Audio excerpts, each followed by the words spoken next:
Hello, ladies and gentlemen. We are live from Blade Show 2022. Here with Berg Blade, we're going to talk to Matt and check out some knives, check out some things that haven't been around in quite some time. So let's go and talk to the man and take a look at these beautiful knives. Well, Matt, I appreciate your time. Thanks for talking to us. The big talk, because it's been so long, is the Iron Wolf. Yes. So 3 years. It's been 3 years, yes. It's great. And they're all coming back in some of the originals, and is there anything new you're doing in the materials or finishes? Yeah, so we changed, originally we did an S35 steel, so we changed the steel to a CPM 20 CV. Great. So I want to do a little bit of an upgrade there. Really, we just changed the pivot. Originally, I didn't like the one-sided pivot for just tuning the knife, cleaning it, whatever you want to do. So Gotcha. it made some adjustments there. And then changed some finishes as far as adding the all black, and then changing up the micarta a little bit. Great. To tease it and bring it back. The black looks great. The finish really turned out, especially right in here. It really looks good and consistent. Always has a good landing zone. It's really nice for that action, especially when you just get that nice crisp flip. It's really feels good. I'm a big fan of a modified Tanto / drop point with a swedge. Yep. They're always fun, but they still feel a little classic.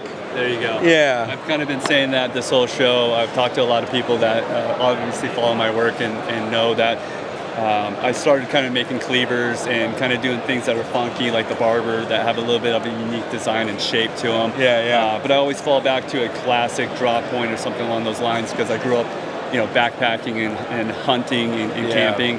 And it's one of those designs to me that will stay true and clean for a long time. Absolutely. Absolutely. Yeah, absolutely. So I'm going to move down one because mini slims are pretty rare nowadays. Yes. So I did hoard a couple mini slims to bring to the show. Mini slims are very popular, and the full-size slim are probably the most popular design that I've produced and I've made. This is the last one as we speak. Yeah, my wife bought the other one. Yeah, I'm sorry about that. I'm sorry that you had to spend some money over here, but I do appreciate that. But yeah, no, slim is a fun design. It's honestly something that was the original cleaver design. Actually, the Golem was, but I scaled it down to the slim, and it's been a passion of mine. So you'll see a new variation of the slims coming out very soon. Cool. As a full size, which we haven't done in about 2 years. Nice. At one point, I talked about not doing another run at all.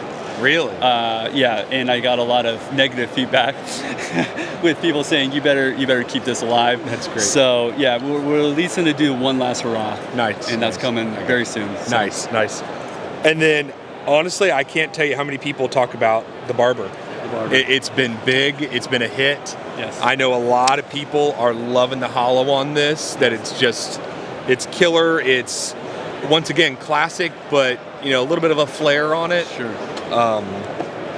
Just go ahead and run me through the barber and how's it been doing for you? So I'd really like to just hit on the point that when I started making knives, I started making cleavers, and I just thought it was fun to make a small cleaver because you didn't see a lot of small cleavers, right? Yeah. Essentially, it's like a cleaver is a kitchen knife or a camp chef knife, and I wanted to scale it down, make it fun, make it unique. And I wanted to keep that same concept when I moved into a new design. So I was like, what else is there out there? Or what other knife is out there that's not a folder? You know what I mean? It hasn't been done. I thought kitchen knife. And I'm like, okay, now you're carrying around a giant knife. Maybe not a kitchen knife. And then I thought, okay, how about a straight razor, right? Straight razors have a very cool, unique design, shape, function. But they're not a folder, essentially. Yeah. So let's give it a whirl. Yeah. And that's how it was designed. And it has been a very cool, unique design. People have really jumped on it. And Great. I think appreciate it. Yeah. For just being kind of funky. We've had it on the end here this whole show, and it's been an eye catcher. And it's a compliment because there's tons of great makers. Yeah. There's tons of awesome knives here. So when somebody stops and takes a look at something that catches their eye, I feel like you've done something right. Yeah. And that's kind of like that corner piece for me That's so far. great. That's great. But I mean, they're stellar. They look great. I appreciate it. Yeah. It's a fun design for sure. Absolutely. I don't know if you guys saw originally, but a couple months ago I did a pre-order for a mini barber. I know. Okay. I already ordered one. So it is a first front flipper, and we're getting really close to ending that production, and I'm super Nice. So. Got anything else this year that we should keep an eye on? Any time frames? Okay, so we do have some mini slim or full-size slims, which I briefly hit on, that are coming very soon. Nice.